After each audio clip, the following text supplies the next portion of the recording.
నమస్తే. ఇన్నాళ్ళు నన్ను సపోర్ట్ చేస్తూ, ఎంకరేజ్ చేస్తూ మీ ప్రేమని నాకు అందిస్తున్న ప్రతి ఒక్కరికి కృతజ్ఞతలు. అలాగే ఈ వీడియో కూడా ఖచ్చితంగా మీకు ఉపయోగపడుతుంది. లైక్, షేర్ అండ్ సబ్స్క్రైబ్ చేసి మీ సపోర్ట్‌ని నాకు అందించండి. అలాగే ఈ వీడియో పట్ల మీకున్న అభిప్రాయాన్ని కామెంట్ సెక్షన్‌లో కామెంట్ చేసి తెలియజేయండి. ఇప్పుడు వీడియోని చూద్దాం. నమస్తే, వెల్కమ్ టు అవర్ ఛానల్. నేను పద్మిని. ప్రస్తుతం మనతో పాటు astrologer, tarot card reader and crystal healer Anupama గారు ఉన్నారు. మాట్లాడదాం. అనుపమ గారు నమస్తే అండి. నమస్తే పద్మిని గారు. ఎలా ఉన్నారు అనుపమ గారు? బాగున్నానండి, థ్యాంక్ యూ. ఫైన్. అనుపమ గారు, పంచగ్రహ కూటమి, ఆ కూటంలోనే ఉన్నాం ఇప్పుడు. ఆల్రెడీ పంచగ్రహ కూటంలోనే ఉన్నాము. చాలా మంది చెప్పేది ఏంటి అంటే పంచగ్రహ కూటమి 5th and 6th వస్తోంది అని అంటున్నారు, విచ్ ఇస్ నాట్ కరెక్ట్. షష్టగ్రహ కూటమి అప్పుడు జరగబోతోంది. బట్ ఇప్పుడు ప్రెసెంట్ మాత్రం ఎప్పటి వరకు ఉందండి పంచగ్రహ కూటమి? 5th మనకి పంచగ్రహ కూటమి 15th వరకు ఉంటదండి. సో జూన్ 15th వరకు పంచగ్రహ కూటమిలోనే ఉంటాం మనం. రైట్. అసలు ఈ పంచగ్రహ కూటమి ఏ గ్రహాల ద్వారా ఏర్పడుతోంది? అలాగే షష్టగ్రహం అంటే 6 గ్రహాలు, మరి ఆ షష్టగ్రహ కూటమి ఎప్పుడు ఏర్పడుతోంది? ఏంటి దీనివల్ల? అంటే గ్లోబల్ గా ఏమైనా ఇంపాక్ట్స్ ఉంటాయా? పర్సనల్ ఇండివిజువల్ గా మన లైఫ్స్ లో కూడా ఏమైనా ఇంపాక్ట్ ఉంటుందా? What is your analysis Anupama గారు? షష్టగ్రహ కూటమి అయితే మనకి రేపు ఆల్రెడీ జూన్ 1st కి యురేనస్, మనం చాలా మంది నెగ్లెక్ట్ చేస్తారండి. వేదిక్ ఆస్ట్రాలజర్స్ యురేనస్ ని కన్సిడర్ చేయరు, వెస్టర్న్ లో కన్సిడర్ చేస్తారు. కానీ వేదిక్ లో కూడా మనం కన్సిడరేషన్ ఎక్కడ తీసుకోవాలంటే మండేన్ ఆస్ట్రాలజీ, అంటే గ్లోబల్ ఈవెంట్స్ ప్రెడిక్షన్స్ చేయడానికి మనకి ఈ ప్లానెట్స్, అవుటర్ ప్లానెట్స్ మనకి చాలా ఇంపార్టెంట్ అయిపోతాయి అన్నమాట. For example Neptune, Uranus, Pluto, ఈ 3 గ్రహాలు రవికి దూరంగా ఉంటాయి, పృథ్వీ పైన ఎఫెక్ట్స్ పడవు అని అనుకుంటూ ఉంటాం మనం. లేదండి, పడతాయి. డెఫినెట్లీ పడతాయి. అంటే ఇవి జనరేషనల్ గా చేసే చేంజెస్ అన్నమాట. ఒక కంప్లీట్ ఒక జనరేషన్ ని మార్పు తీసుకొచ్చే ప్లానెట్స్ అన్నమాట ఇవి. సో ఇంపాక్ట్ కొద్దిగా తక్కువ కనబడుతుంది డే టు డే రొటీన్ లో, కానీ ఎక్కువ కాలం ఉంటుంది కాబట్టి ఒక రాశిలో. ఎంతండి సుమారుగా యురానస్? ఇప్పుడు యురానస్ వచ్చేసి మనకి 84 సంవత్సరాలు పడుతుందండి మొత్తం ఒక రెవల్యూషన్ కంప్లీట్ చేయడానికి. అంటే ఏ రాశి నుంచి మొదలెట్టుకుంటే మళ్ళీ ఆ రాశి దగ్గరికి రావడానికి 84 years పడుతుంది. అంటే ఒక రాశిలో 7 సంవత్సరాలు ఉంటది అనమాట యురేనస్. సో ఇప్పుడు యురేనస్ వృషభ రాశిలోకి ఎంటర్ అయింది. మేషం అగ్నితత్వ రాశి నుంచి ఇప్పుడు భూతత్వ రాశిలోకి ఎంటర్ అయింది. అక్కడే ఆల్రెడీ మనకి కొన్ని గ్రహాలు ఉన్నాయి. గురువు, శుక్రుడు, బుధుడు, రవి, ఈ 4 గ్రహాలు ఉన్నాయి. సో ఇప్పుడు యురేనస్ మనకి మొన్న జూన్ 1st కి ఎంటర్ అయినప్పుడు పంచగ్రహ కూటమి లాగా మనం కన్సిడర్ చేసుకోవచ్చు. కానీ జూన్ 5వ తారీఖు 6వ తారీఖు మాత్రం చంద్రుడు ఎంటర్ అవుతాడు కాబట్టి మనకి షష్టగ్రహ కూటమి ఏర్పడుతుంది. సో జనరలీ ఆల్రెడీ మనకు ఒకసారి కోవిడ్ ఇన్సిడెంట్ జరిగింది కాబట్టి షష్టగ్రహ కూటమి అంటే రకరకాలుగా భయాలు ఉన్నాయి జనాలలో. అదే కోవిడ్ రావడం, లాక్డౌన్ రావడం, అట్లాంటి సిచ్యువేషన్స్ ఉండవు. ఎందుకంటే ఇక్కడ మనకి ఆ వాయుతత్వం ఎక్కడ కనిపించట్లేదు. అంటే బ్రీదింగ్ ఇష్యూస్ కి, వైరస్ స్ప్రెడ్ అవ్వడానికి అట్లాంటి ఇష్యూస్ కనబడట్లేదు. కానీ యురేనస్ అనే ఈ గ్రహం ఏంటి అంటే బేసికలీ మనకి కొద్దిపాటిగా హయ్యర్ వర్షన్ ఆఫ్ బుధుడు అని చెప్పుకోవచ్చు అనమాట. ఓకే, మనకి ఏరోస్పేస్ ఇండస్ట్రీస్ అవ్వచ్చు, sudden shocks, sudden earthquakes రావడానికి, భూకంపాలు రావడానికి, ఏదైనా సడన్ గా జరిగిపోవడానికి అన్నమాట. ఎందుకంటే రూలింగ్ వచ్చేసి కుంభరాశిని రూల్ చేస్తారు యురేనస్. మనకి తెలుగులో ఏమంటారంటే అరుణుడు అని కొంతమంది అంటారు, ప్రజాపతి అని కొంతమంది అంటారు, ఇంద్రుడు అని కొంతమంది అంటారు. సో ఇప్పుడు ఇంద్రుడి నేచర్ మనకి స్వతహాగా మైథలాజికల్ స్టోరీస్ తెలిసిన ప్రకారం అయితే కొద్దిగా అగ్రెసివ్ గానే ఉంటూ ఉంటారు. కాబట్టి ఈ ప్లానెట్ కొద్దిగా ఇరెటిక్ బిహేవియర్ ఉంటుంది అనమాట. అంటే రెబెల్ గా ఉండే ఛాన్సెస్ ఎక్కువ ఉంటాయి. ఆ డామినెన్స్ అంతా కూడా కొద్దిగా రెబెలియన్ గా ఉంటుంది అనమాట.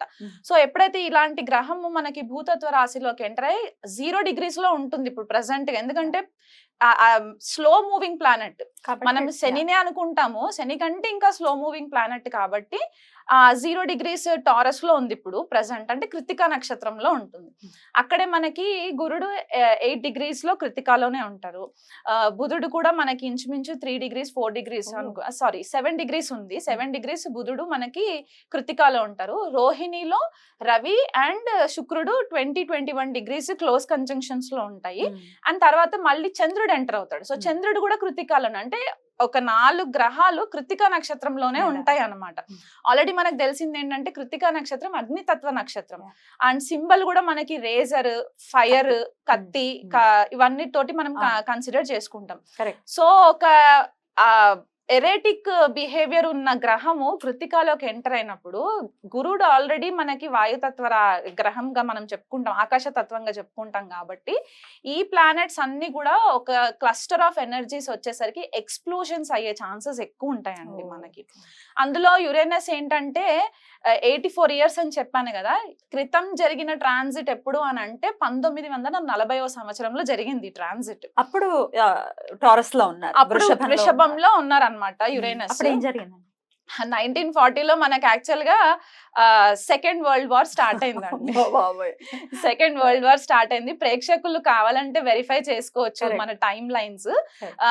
సో 1939 అంటే ఆల్మోస్ట్ మేషరాశిలో నుంచి లీవ్ అయ్యి టారస్ లోకి ఎంటర్ అయ్యే టైం కంటే సెప్టెంబర్ 1939లో 1939వ సంవత్సరంలో మనకి సెకండ్ వరల్డ్ వార్ స్టార్ట్ అయ్యి అదొక 7 సంవత్సరాలు కంటిన్యూ అయ్యింది అనమాట. సో 46 వరకు మనకి అది కంటిన్యూయేషన్ లోకి వచ్చి అప్పుడు మనకి సెకండ్ వరల్డ్ వార్ మొత్తము ఒక పీస్ లెవెల్లోకి వచ్చింది. సో ఆ దేశాల పైన యుద్ధాలు జరగడం, రకరకాల ఇష్యూస్ మనం ఫేస్ చేసాము, ఫైర్ ఎక్స్ప్లోషన్స్ ఇట్లాంటివన్నీ చూసాం. సో ఇప్పుడు కూడా ఇంచుమించు వార్ వస్తుందా అంటే నేను 100% వార్ వస్తుంది రావాలని ఏం లేదు, వరల్డ్ వైడ్ గా ఎక్కడైనా వరల్డ్ వైడ్ గా ఎక్కడ. ఇప్పుడు ఓన్లీ మన ఇండియాకే జరగాలని లేదు కదా, గ్లోబల్ గా ఎక్కడైనా జరగచ్చు. ఇప్పుడు యుక్రెయిన్ లో ఆల్రెడీ ఎట్లాంటి వాతావరణం ఉందో మనకు తెలుసు. సో ఇది ఇంకొంచెం ఎన్హాన్స్ చేస్తుందని అనుకోవచ్చా ఈ గ్రహ కూటమి? అవునండి, అవుతుంది. యుఎస్ తోటి కూడా కొద్దిగా ఇష్యూస్ రావడము, యుఎస్ రష్యా యుక్రెయిన్ కి ఇష్యూస్ రావడము, మళ్ళీ ఇప్పుడు మనకి ఇక్కడ అరబ్ కంట్రీస్ లో కూడా మనకి కొద్దిపాటిగా ఇష్యూస్ రావడము, ఇండియా వైపు కూడా మనకి ఇప్పుడు ఇండియా ప్రకారం తీసుకుంటే మన భారతదేశ ఇండిపెండెన్స్ వచ్చిన చార్ట్ ప్రకారం చూసుకుంటే గనక మనది వృషభ లగ్నం అవుతుంది. సో లగ్నంలోనే మనకి షష్టగ్రహ కూటమి అనేది ఏర్పడుతుంది. ఈ రిజల్ట్ మనకి ఆ రోజే కనిపిస్తుందా అంటే ఆ రోజు కనిపించక్కర్లేదు. ఇది ఒక ప్రాసెస్, స్లో మూవింగ్ ప్రాసెస్ కాబట్టి it will take some time అన్నమాట. ఆ మొత్తం ఎనర్జీస్ అంతా కల్మినేట్ అయ్యి మనకు ఒక ఎండ్ రిజల్ట్ రావడానికి. కాకపోతే ఇక్కడ మనకి ఇంటర్నేషనల్ లెవెల్లో కూడా మనకి కొద్దిపాటిగా ఇప్పటి వరకు ఏదైతే మనకి ఆ ఫ్రీనెస్ ఉండిందో in terms of international leaders తోటి మనకి కమ్యూనికేషన్స్ అవ్వచ్చు, లేకపోతే మనకి వాళ్ళతో ఉన్న ఫ్రెండ్షిప్స్ అవ్వచ్చు, కొద్దిపాటిగా డిస్టర్బ్ అయ్యే ఛాన్సెస్ ఉంటాయండి. మన నేషనల్ లీడర్స్ కి కూడా కొద్దిపాటిగా థ్రెట్ ఉండే ఛాన్సెస్ కూడా ఉన్నాయి రాజకీయ నాయకులకి. అండ్ మనకి ఇంకొకటి ఏంటి అంటే ఇప్పుడు ఇండియా చార్ట్ అని చెప్పేసి అనుకున్నాం కాబట్టి మనకి నార్త్ లో ఎక్కువ ఇది చూసుకుంటే భూకంపాలు వచ్చే ఛాన్సెస్ మనకి నార్త్ లో ఎక్కువ కనబడుతూ ఉంటాయి. సో ఈ గ్రహాలన్నీ వీక్షణ మనకి వృశ్చిక రాశి పైన పడుతుంది. ఇప్పుడు అందరి కళ్ళంతా వృశ్చిక రాశి పైన ఉంటుంది అనమాట. ఎందుకు అంటే ఈ షష్టగ్రహాలన్నీ కూడా 7th ఆస్పెక్ట్ వృశ్చిక రాశి పైన పడుతుంది. కుజుడు ఆల్రెడీ మేషరాశిలోకి ఎంటర్ అయ్యి మేషరాశి నుంచి 8వ ఆస్పెక్ట్ వృశ్చిక రాశి పైన పడుతుంది. రాహు 9వ దృష్టి మనకి వృశ్చిక రాశి పైన పడుతుంది. అండ్ ఇక్కడ కుజుడు ఆల్రెడీ శని వీక్షణలోనే ఉన్నారు. సో మొత్తం 9 గ్రహాలు వృశ్చిక రాశి పైన పడుతుంది చూపు. అండ్ షష్టగ్రహ కూటమి మాత్రం వృషభ రాశిలో జరుగుతుంది. సో మన లైఫ్ లో ఎట్లాంటి ఈవెంట్స్ అంటే మనకి వృషభ రాశికి సంబంధించిన కారకత్వాలు, వృశ్చిక రాశికి సంబంధించిన కారకత్వాలు ఎఫెక్ట్ అయ్యే ఛాన్సెస్ ఉంటాయి. సో మనకి నార్త్ ఇండియాలో భూకంపాలు వచ్చే సంఘటనలు, సౌత్ ఇండియాకి వచ్చేసరికి ఎస్పెషల్లీ తెలుగు రాష్ట్రాలు, తమిళనాడు, కర్ణాటక, కేరళ ఇటువైపు ఫ్లడ్స్ వచ్చే ఛాన్సెస్ ఎక్కువ ఉంటాయి. వర్షాలు, సునామీస్, సైక్లోన్ ఎఫెక్ట్స్, దానివల్ల కొద్దిగా జన నష్టము. అండ్ మనకి ఇంకొకటి ఏంటంటే మనకి టారస్ వృషభ రాశి మనకి అగ్రికల్చర్ కి కూడా సంబంధించింది. అంటే పంటలు, పాడి పంటలు ఇవన్నిటికీ కూడా మనకి ఫుడ్ రిసోర్సెస్ కాబట్టి అక్కడ పంట నష్టం కొద్దిగా జరగడం, వర్షాల వల్ల, బీభత్సమైన వర్షాల వల్ల కొద్దిగా పంట నష్టం జరగడము. అండ్ టారస్ మనకి ఫైనాన్షియల్ రిజర్వ్స్ కూడా కదా. సో ఫైనాన్షియల్ గా కూడా మనకి కొద్దిపాటిగా డిస్టర్బెన్సెస్ రావడము, సడన్ చేంజెస్ రావడము, గ్లోబల్ అంటే మనకి ఇంటర్నేషనల్ లెవెల్ అండ్ మనకి నేషనల్ లెవెల్లో కూడా ఫైనాన్షియల్ రీస్ట్రక్చరింగ్ జరిగే ఛాన్సెస్ ఈ షష్టగ్రహ కూటమి ఎఫెక్ట్స్ వల్ల జరిగే ఛాన్సెస్ ఉన్నాయి. అండ్ అది కాకుండా స్పెసిఫిక్ గా ఇది ఎవరికి ఎక్కువ వర్తిస్తుంది అంటే ఇండివిజువల్ హారోస్కోప్స్ లో కూడా సడన్ గా ఫైనాన్షియల్ రిసెంట్మెంట్ రావడము. అండ్ ఇంకొకటి ఏంటి అంటే స్టాక్స్ లో ఇన్వెస్ట్మెంట్స్ చేస్తూ ఉంటారు కొంతమంది. స్టాక్స్ లో సడన్ గా లాసెస్ ఫేస్ చేయడము, ఒక కన్ఫ్యూజన్ కైండ్ ఆఫ్ ఎనర్జీస్ మనకి కనబడతాయండి ఈ Okay. షష్టగ్రహ కూటమి ఎఫెక్ట్స్ వల్ల. ఎన్నాళ్ళు ఉండొచ్చు ఈ ఇంపాక్ట్స్ అంతా కూడా? ఈ షష్టగ్రహ కూటమి అయితే మనకి 2 రోజులు ఉంటుంది. ఉంటుంది. జూన్ పంచగ్రహం 5. అయితే? పంచగ్రహం అయితే మనకి జూలై 15వ తారీఖు వరకు ఉంటుంది. అంటే రవి మనకి వృషభ రాశిలో నుంచి మిథునంలోకి వచ్చేయాలి. తర్వాత శుక్రుడు కూడా మిథునంలోకి వచ్చేస్తారు. అప్పుడు బుధుడు కూడా వచ్చేస్తాడు కాబట్టి ఇంకా లాస్ట్ మిగిలిన గ్రహాలు ఏంటి అంటే గురుడు అండ్ యురేనస్ 2 కలిసి ఉంటాయి కాబట్టి ఇది మనకి long lasting effect. Next year కి మనకి కొద్దిపాటిగా డిస్టర్బెన్సెస్ ఇంకెక్కువ విట్నెస్ చేయడానికి ఉంటదండి. అది మనకి మండేన్ లెవెల్లో చెప్పుకునే అంశాలు అన్నమాట ఇవి. ఇండిపెండెన్స్ కి ఒకసారి చెప్పండి, ఏ రాశి వాళ్ళకి ఎలా ఉంటుంది అనేది ఒకసారి చెప్పండి.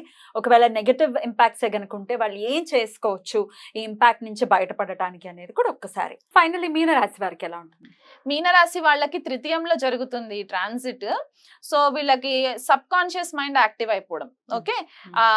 అండ్ క్లస్టర్ ఆఫ్ ప్లానెట్స్ ఇక్కడ తృతీయంలో జరగడం అండ్ మీనరాశిలోనే ఆల్రెడీ అక్కడ రాహు సంచారము, నెప్ట్యూన్ కూడా ఉంది. మనం నెప్ట్యూన్ కన్సిడర్ చేయము జనరల్ గా, but I'm just telling. Neptune కూడా అక్కడ ఉంది కాబట్టి కొద్దిగా ఏవైతే ఇల్యూషన్స్ ఇదివరకు ఏవైతే మాయా ప్రపంచంలో ఉండుంటే గనక ఆ ఇల్యూషన్స్ సడన్ గా వీళ్ళకి రియాలిటీ లాగా టర్న్ అవ్వడం అన్నమాట. అది వీళ్ళ అన్ఎక్స్పెక్టెడ్ రియాలిటీ. అది పాజిటివ్ అవ్వచ్చు, నెగిటివ్ అవ్వచ్చు. అదొకటి జరిగే ఛాన్సెస్. కోబాన్స్ తోటి అంటే యంగర్ సిబ్లింగ్స్ ఎవరైనా ఉంటే గనక, తమ్ముడు చెల్లి ఇట్లాంటి వాళ్ళు ఎవరైనా ఉంటే గనక వాళ్ళతోటి కొద్దిపాటిగా డిస్టర్బెన్సెస్ వచ్చే ఛాన్సెస్ అయితే ఉంటాయి. అంటే ఇక్కడ మైండ్ సెట్స్ మ్యాచ్ అవ్వవు. ఈ 1 మంత్ కూడా కొద్దిపాటిగా డిసగ్రిమెంట్స్ ఉండే ఛాన్సెస్ ఉంటాయి. షార్ట్ డిస్టెన్స్ ట్రావెల్ చేసేటప్పుడు మాత్రం కొద్దిపాటిగా కేర్ఫుల్ గా షార్ట్ డిస్టెన్స్ ట్రావెల్ చేసుకోవచ్చు. కమ్యూనికేషన్ లో కొంచెం కేర్ఫుల్ గా ఉండాలండి కమ్యూనికేషన్ వైజ్. సో ఓవరాల్ గా అన్ని రాశుల వాళ్ళకి కూడా చెప్పారు కాబట్టి ఏదైనా రెమెడీ ఉందా? మీరు ఆల్రెడీ చెప్పారు ఏ పనులు చేయకుండా జాగ్రత్తగా ఉండండి అనేది కూడా వన్ ఆఫ్ ద రెమెడీస్ అని చెప్పుకోవచ్చు. అయినప్పటికీ ఇంకా ఆరాధన విషయంలో ఏదైనా చెప్తారా? ఆరాధన విషయంలో అంటే మనకి వృషభంలో ఇవన్నీ ప్లానెట్స్ జరుగుతున్నాయి కాబట్టి అందరూ ఫస్ట్ ప్రే చేయాల్సింది శ్రీ మహాలక్ష్మికి. ఎందుకంటే మనకి రిసోర్సెస్, ఫైనాన్షియల్ రిసోర్సెస్ అవ్వచ్చు, అబండెన్స్ అవ్వచ్చు, భూమికి సంబంధించి పంటలు ఇవన్నీ కూడా వృషభ రాశికే సంబంధించి ఉంటాయి కాబట్టి శ్రీ మహాలక్ష్మికి ఆరాధన చేసుకోవడము, లక్ష్మి అష్టోత్తరం చదువుకోవడము, ఆవు నెయ్యితో దీపం పెట్టడము ఇట్లాంటివి రెగ్యులర్ గా చేయాలి 1 మంత్ కూడా. అండ్ ఇంకొకటి ఏంటి అంటే మనకి స్కార్పియో కూడా యాక్టివ్ అయిపోయి ఉంది కాబట్టి అండ్ ఈ మెయిన్ ప్లానెట్స్ ఏవైతే ఉన్నాయో ఈ గ్రహాలన్నీ కూడా కృతికాలో జరుగుతున్నాయి కాబట్టి యుతి మొత్తం కృతికాలో ఉంది కాబట్టి సుబ్రహ్మణ్యేశ్వర స్వామి ఆరాధన చాలా ఇంపార్టెంట్.